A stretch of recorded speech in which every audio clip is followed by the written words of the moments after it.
Oh. Okay, here we go. It's been a while. Hello, I'm Joseph, and this is Me. This me. whole video thing is just never gonna be normal feeling for me. It's It, always gonna feel weird and awkward. and that's the way it's going to be forever. That's the way All it right, is. so we are talking today about Baby number pregnancy. 5, technically, I guess, right? Well, Baby. 4. Well, it's 5. It's the 5th pregnancy. Fifth pregnancy. All right, Fourth so baby. why this is interesting is because I came across this book here that does not have the cover on What's it it called? because it was messed up. But it's called Let's Have Healthy Children by Adele Davis. Someone's knocking at our door. And she basically talks about well, there's a lot of information in this book about pre-pregnancy health and wellness diet mostly, and during pregnancy, and then like what how to make sure your kids are getting enough, like the baby and up to like the toddler years, the nutrition that they need also. So in this book they recommend, and I think like I read a lot of like pregnancy health related books geared toward people. Mm-hmm. And I haven't really found any that. Oh my gosh, this kid's gonna. Okay, yeah, I think we're picking up. We gotta take a quick break, but we're continuing. I forget where we're at. You were Oh talking yeah, about the what's in book. this book. Okay. And why is it important? Because I've noticed that following especially the protein requirements in this book, I usually in the past have gotten lots of nausea, and I feel like a lot of times they're like nausea is like normal.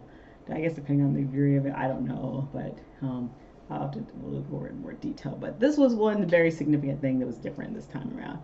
Okay, disclaimers, because apparently you have to give a disclaimer anytime you do a video. Obviously, we're not telling people to do anything without talking to whoever you talk to about your health. This is just stuff that I did, and I thought it was really interesting information, so I'm putting it up here for whatever may be useful to anyone else, because I thought it was very interesting. So Mm-hmm. anyway, um,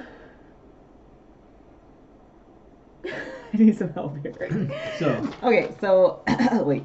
Okay, so in this book, she says for people to no, it doesn't work. Um, well, okay. To when you're trying to get pregnant, okay, so yeah, the diet before, and there's a lot of people more that are, I think, actually talking more about this, like for real. But yeah, when you're trying to get pregnant, the 3 months before, have a healthy diet and whatever. And mm-hmm. but she emphasizes protein more than, and a lot of the vitamins and minerals more than I've seen anyone else do. So for this pregnancy, what I decided to do was follow the protein requirements, the daily protein requirements, leading up into it, and then during the first trimester. So it was probably, How much? let me see, I feel like it was like 90 grams. I tried to hit 90 grams of protein because I was also nursing, and they're higher if you're nursing. Yeah. So I like tried to hit like 90 to 100 grams of protein a day. Which is not easy, but especially when you're first trimester pregnant. But yeah, so you feel like you're stuffing yourself all the time. Pretty much just mostly animal protein, because that's the complete protein. Most of it comes in complete protein. So it's a lot of meat meals and dairy. And let's see, what am I getting? I'm trying to like not be too long-winded here. At the with the top of 37 weeks here with this one. Okay, so I'm kind of huge and out of breath. But anyway, okay. You want to see it? A little bit here. Okay. All right. Okay. All right. So that's what I did. Okay, so what I noticed for this pregnancy was very different from all the other ones, and the main thing that I changed, well, was eating a lot of animal protein, hitting the daily protein requirements. I don't think I did that with any of the other ones. The first one, I was not, I was a normal eating person, not say omnivore. Second one's vegetarian, tried to be vegan and then vegetarian for the next one. And then our fourth one started out as vegetarian, but after like month 3 or 4, we started eating meat again. And then so this one, we since then. So the last 3-4 years, we've been meat eaters basically again. But okay, so all of the other pregnancies, pretty much from week 7, probably 6 or 7 on to almost going into like the end of 4th month, I was super nauseous. And with the vegetarian ones, there's a lot of like digestive issues pretty much throughout the whole pregnancy. Um, the last one where we started eating meat again around 14 weeks or something, 12 or 14 weeks. Yeah. There was nausea, intense nausea all the way up until that point, and then pretty much as soon as I took that first bite turkey sandwich, my nausea went away. It went away. No, it just went away. It was gone after that. We were eating meat after that. My nausea was, it went down significantly. I say that. Okay. So for all those first four ones, the nausea level from 1 to 10 rating, 1 being the least, 10 being the worst, there's probably at like an 11. So it's like very intense nausea where you kind of feel like you just have to like lay down to get through the most intense nausea part of the day, and then like when it's eased up a little bit, you try to eat a little bit of food. That's how like the first 4 were. This one, with the protein loading or eating protein, the daily protein, basically the nausea level was probably down around like a 2, I would say, the entire all the way up till probably about 4.5, 5 months probably. Well, starting from week 9, I think is when it started. 9 weeks to about, just before 5-month mark, I think. It was just kind of like that low-level queasiness throughout, off and on throughout the day. But it wasn't like intense nausea this time. And I was like, wait, what? There's a big improvement from like having like the kind of nausea where you kind of just, it's almost like you can't move. That's how bad the nausea is. To like almost none at all. So that's very interesting. So I feel like that's important to like make a note of, because like I hear a lot of people like nausea. Obviously, that's a pretty common thing in pregnancy, and normalizing it. I don't know. Yeah, I don't know. Maybe it's not so normal. And actually, in this book, if anyone finds this book and reads it, she actually says, through all the research, and she has a lot of research that she quotes and whatever, like any of these pregnancy complications that have been like passed off as like normal, not complications, but like ailments you get during pregnancy, the nausea, what else is there? Headaches, swelling your feet and stuff or whatever. All those things. These aren't normal things that you should be having. These are all signs of some kind of nutritional deficiency. And for each sign, and like varicose veins, that's one too. For each of these symptoms, there is a link directly to a specific nutrient deficiency, which is really interesting. And nausea is one of them. Nausea, one of the big ones is vitamin B6. And if you have enough protein plus your B vitamins, you should not get really nauseous hardly at all, I guess, because like I said, mine was still at like a 2, but it was very manageable compared to the other pregnancies. So I think that's worth mentioning, because I hear a lot of people talk about their normal nausea, which, I mean, I thought it might be normal too. I wasn't sure. But for it to change that significantly, even with the last one, starting off being super nauseous and then starting to eat more meats and more protein rich, more balanced diet, the nausea all of a sudden falling like almost like the same day is pretty significant. It is. Yeah, and then having almost none this time around. So that's worth mentioning, I feel like. That's important to know, hopefully. No, nausea might not actually be normal when you're pregnant. Okay, what else? What did I notice? Let's see, for this whole protein loading thing. Some other things I've noticed. I don't know if this is because it might be a boy that I'm pregnant with. I don't know. But I did gain more. I felt like I gained probably half of my total pregnancy weight gain in the first trimester. But normally, it's probably like, at least in the second trimester, starts to gain. But I also noticed that if it's a boy, I'll gain more in the first. But this time, it was definitely like a lot in the first, and then like not in the slowly throughout, which is interesting, but it's worth mentioning. What else? Oh, that's another one. So normally, or like almost oh well, every other pregnancy before this one, it sounded weird.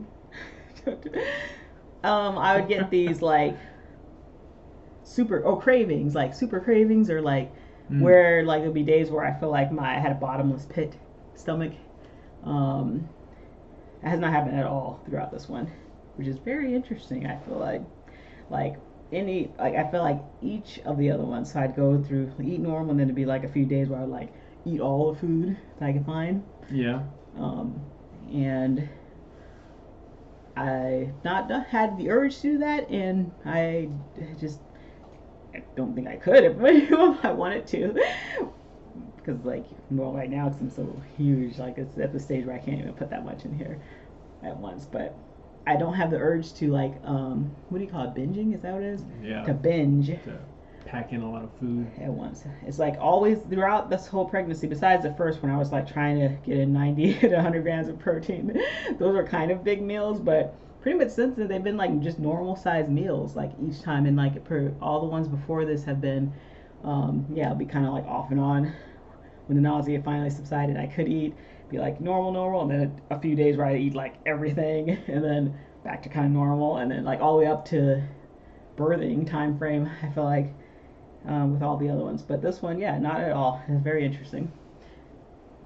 It makes it more manageable for especially this last trimester when like especially eating a lot in the evening can cause like because everything's all squished up, so you can get like more indigestion and stuff. It makes it easier to manage that because I can just like I don't eat meals pretty much past like 5 or 6, and I can eat a regular sized meal and not feel too off. Just maybe drink a glass of milk or something to probably go to bed or something like that. But so that's interesting. No huge food cravings, no real cravings, and no huge binge urges. Yeah. Then I've been like one time where I was like, oh, I'm really hungry today, but I would just still be like a normal meal, and like before it'd be like I only have like 5 of those. Okay, what are you gonna say? I was gonna say it's like I definitely remember that, like especially not the last one, the one before that, we'd be able to like eat a large amount of food in Or one vegetarian. sitting. That was nuts. It was like say like one of those 7-quart crock pots, we'd be able to like almost wipe it out between the two of us. But that was just being vegetarian though. Yeah. But the thing is like also it's like because even like when we weren't vegetarian, I was pregnant, I'd still get those huge hunger binges before this one. But yes, okay. I can't see what I wrote here. Something about working out. What does that say? Minimal something. Doctor writing. Dang it. So yeah, basically the first trimester, I only followed the protein requirements on here, but she actually has a whole like diet recommendation for like breakfast, lunch, and dinner to make sure you're getting all your B vitamins and all your fat soluble vitamins, and like to make sure everything gets in there. Let me see if I can find the page there so I can like kind of show it. But I just want to also bring up that I did not follow this specific diet until probably till the second trimester, when I was like, whoa, I'm getting kind of big. I probably should tone it down a little bit. Let me see if I just follow the actual food recommendations. But so following, this is kind of sort of actually probably for breakfast. Yeah, breakfast. Oh, the side. Okay, breakfast basically talks about, and it's very simple stuff. It's like for breakfast, have a slice of fruit, some kind of piece of fruit, 2 tablespoons of yeast and milk or juice, brewer's yeast or Tarula yeast, 1 or 2 eggs, some sauteed liver, or half a cup of wheat germ, or yogurt, or some orange juice, or some meat, lean meat or fish or cow, or some cereal, cooked in milk and powdered milk, and then a slice of toast, or maybe some coffee, decaffeinated coffee, if you drink decaffeinated. I'm just reading from here. I don't drink decaffeinated coffee.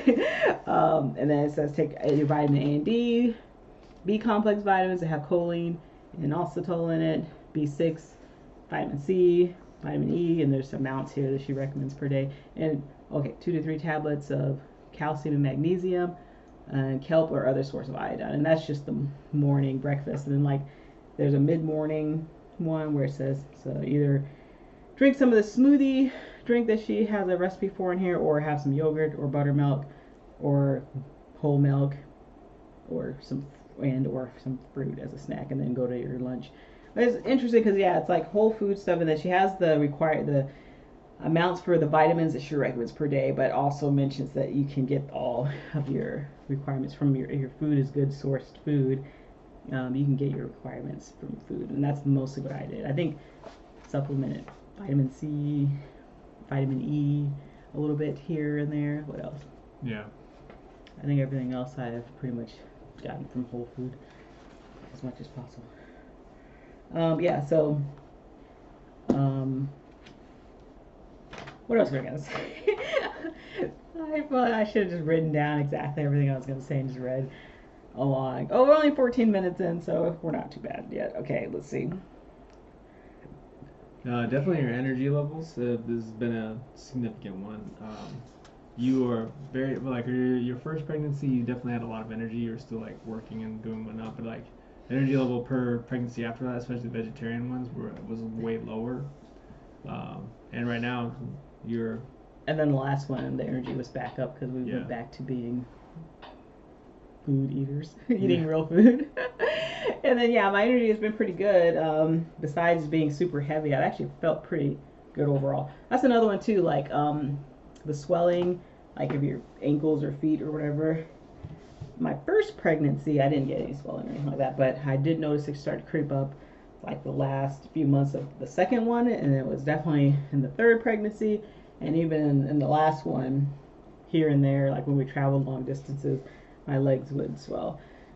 And then I'm trying to figure out how do you fix it? What is it? Is this just normal? Or like every other place you look at, it's like, oh, it can be normal for pregnancy, whatever. But no, this is actually like a problem. You're missing some things, some proteins and some vitamins and stuff. I think specifically, I should have made notes. I should have made notes. You say something to fill in the gap. So definitely when it came to like the eating and whatnot, I kind of want to give an idea of like how much the volume of food, like, because like the breakfast requirement, like she was mentioning before, would be it's like an amount of food. It's not a lot, and then I know it can be like a lot of difficulty for people to like plan and eat like this specific thing over and over and over, but it is really important because getting the natural vitamins and minerals helps your body to adjust to it and utilize it better than just trying to supplement all these things. And eating the same things over and over, it does get tiring, but it's not just for you, it's for you and the growing baby too. So it's more important than just like what you might want. Like try to stick to the wholer foods and the diet plans that they foods. Yeah, so she mentions in here basically, B6 deficiency can cause edema. Basically, you need B6 to process the protein in your diet properly, and if that's low, you're not processing the protein, and it's not getting where it needs to go, and then you can get leaky vegetables, leaky body, edema and stuff. Yeah, but protein isn't, and even vitamin E, like basically like all of these nutrients, like all these vitamins and minerals, fat soluble vitamins, all the B vitamins. If there's a lack in anywhere in any one of these, you can start to get these symptoms that most places will tell you like mostly normal, but they're not normal. So basically, with this one, eating as high protein as I was and making sure my B vitamins were up as high as possible or where they need to be, I didn't really get any edema at all, or any poofiness in my feet or hands or anything like that. I think maybe one time my feet were looking a little bit poofy, so I just upped my protein intake overall and like. And then it started going back down. Mm-hmm. Yep.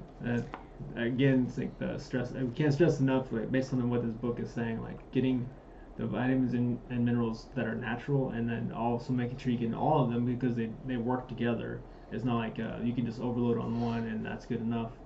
You have to make sure that they're everything all and all of them across the board. Everything and all of them across the board are important. Yes. Vitamin E, vitamin A, D, K, all that. It's just, and then the varicose veins, vitamin E, vitamin C are really, really important. I just think it's kind of annoying because, like I said, like a lot of that stuff, you're like, oh yeah, that might come up during pregnancy and it's kind of normal, and then it might go away after, or you might always have like varicose veins, for example. And, like there's actual, like this is a very interesting book to read, so I'll read it and decide what you want to do, I guess. Yeah, it's not easy to get a hold of that book anymore either, though. Well, no, actually, it's not. It's actually not too hard. Oh, it's not? Oh, excellent. Okay. I think you should be able to find it. Okay, so how is exercising and whatnot? Well, that's another thing I've done during this one. Well, this will be to be determined because I have felt so good throughout this pregnancy. Not very much, a lot of times I'll get like hip pain sometimes, or like pelvic pain. I haven't really had any. I mean, if I'm laying down on my side now because I'm so huge at the moment, like it'll start to be sore, and it's really kind of uncomfortable getting up and down at the moment because I'm at the end stage here. But I've been mostly comfortable throughout this compared to the other ones. No like body pain, joint pain. So I've worked out a lot. I probably worked out more this pregnancy than I have any of the other ones.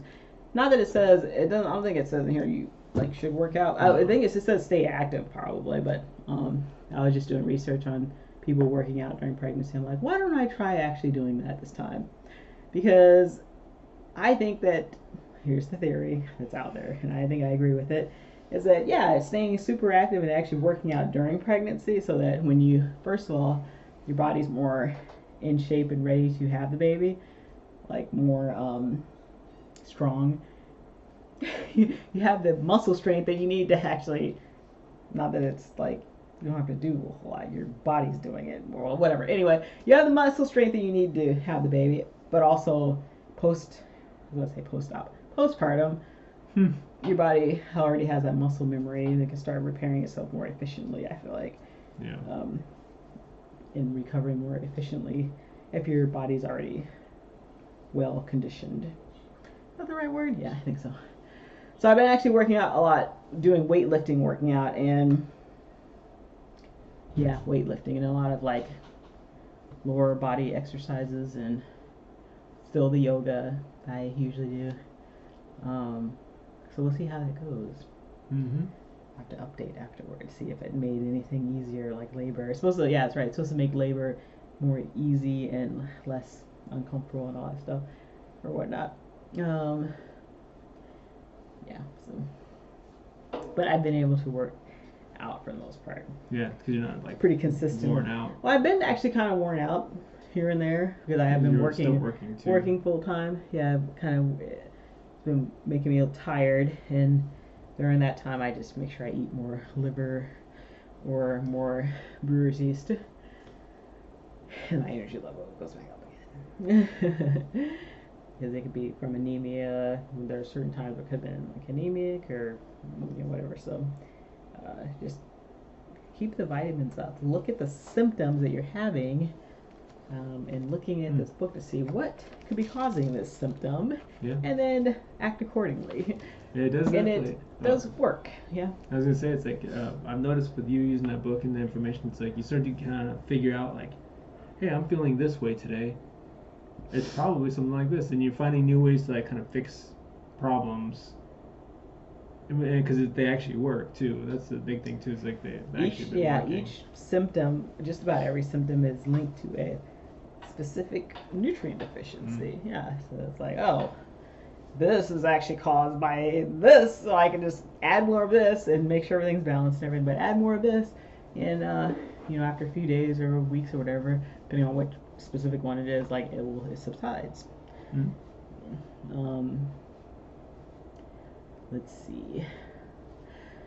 Yeah, I've noticed in the last few weeks here, I was thinking that actually it was more recent that I was thinking that I wouldn't, because I had so much protein all the way up until now, that I wouldn't really even crave it that much. And I thought, oh, maybe that's not true, because it didn't pretty much start at 30 a week or two ago, where my craving even for meats and like heavier protein has like gone down. I say craving, but my feeling like I need it has gone down significantly. Mm. And I didn't at for I was wondering if that would change. Like, would that be something where I feel like I need to eat a good protein meal for breakfast and lunch, keep up the 70, 80, 90 grams a day throughout the whole pregnancy, or would it subside? And I wasn't sure how that would go, but definitely the past week or so, it's gotten way down to where, like, for breakfast, I'll just eat maybe a little bit of fruit and a couple of eggs, maybe a piece of meat or some sort, drink some milk or something, and then lunch I might eat maybe a little bit, maybe some fish or something, but then like not really that much more, like at least not meat, but lean more on the dairy for like the protein, and not feel like I'm starving or like I need to eat more. um, what else? I feel like there's more stuff here. Yeah, less body aches. That's one of the things that crept up on like second pregnancy. Toward the end of it, my feet were because I was a vegetarian, freaking vegan, trying to be vegan. Don't ever be vegan if you're trying to have a baby. My feet would start hurting. Like the tops of my feet would hurt toward the end, and then postpartum, like the tops of my feet would hurt, and that lasted for like months, and then it came back again during my second pregnancy, and I think for a little bit during the last one. But no feet hurting this time, and I feel like I'm heavy, very heavy. My feet do not hurt at all. I can walk around all day, and they might get a little bit sore on the bottom, but that weird like pain in my feet is not there. Let's see. Probably there's something else. Oh, I'm like in the video and be like, dang it, I should have. There was one more thing. Let's see. Oh, okay. Maybe the whole weight gaining during pregnancy. Actually, I wanted to mention that in this book. I've been looking a lot too on like, because there's people that like try to restrict their weight gain and like try not to gain too much during pregnancy and all and whatever. Which I think the focus should be eating healthy, getting the minimal the requirements for your nutrients, which are pretty high in comparison to when you're not pregnant, so getting that, because if you go anything beyond that, according to this book, you could be causing some very serious damage. You may not see it, but you could be causing some damage to your growing person in there. I used to think that, I don't know where I heard this from, but when you're pregnant, your body will supply whatever it needs to the baby. Oh, yeah, I've heard that. Which it kind of tries to, but you have to look at it like this. If you're not eating properly, it's going to suck everything it can out of your body, the calcium out of your bones, whatever it can get a hold of, and that still might not be enough, though. Yeah. At all. So you're going to end up being super deficient. That's another one, stretch marks, too. Like, people I hear a lot of people say stretch marks is genetic. Well, or put all the oil on your belly, rub it down really good. According to this book, wait, is it this book?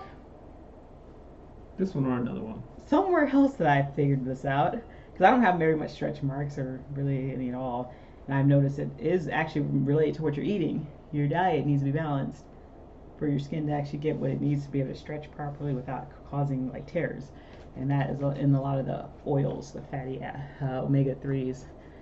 Getting enough of those in your diet. So that's really important. Oh, dang it. What was I talking about before that? Oh, eating. Oh, yeah. Trying to. Oh, overeating. No. Not trying to restrict what you're eating and eating weird stuff like vegetarian food only. Sorry. And like trying to not gain weight is not a good idea.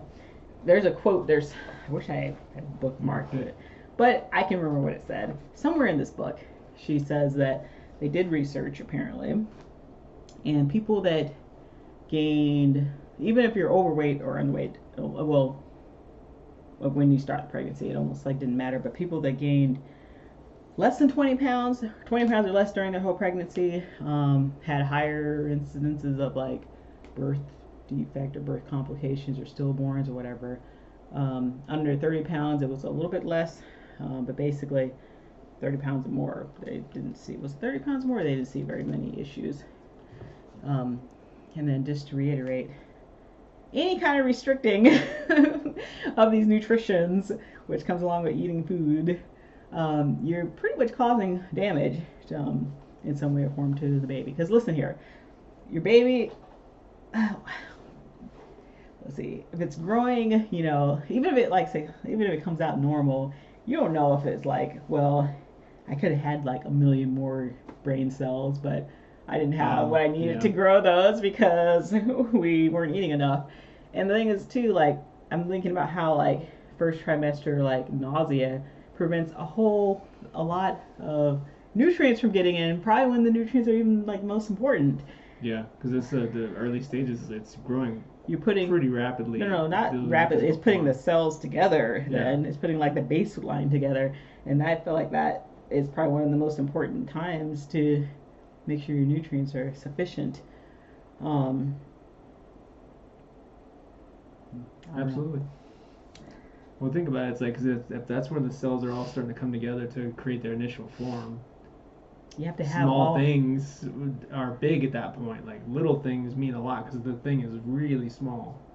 And later on, like when it's already like full grown, it's like little deficiencies here and there is not going to be as much. It's not going to be as detrimental, but the thing like the calcium, and even you're still putting like fat on and developing the last little bits of like your brain and stuff like that. So it can be important, but I'm just wondering, thinking about just knowing how important nutrition is, how extremely important nutrition is overall. that first trimester, most people can't even eat. How much damage is this causing? Yeah. You know what I mean? Like, and we don't even like. It doesn't even. At least before, I didn't like think that much about it. I started thinking about it after reading this book. Yeah. But it's like, oh, here's another thing with this one. One last thing. So I think someone's knocking at our door. This one is very active. The baby. With all the other ones, let's see.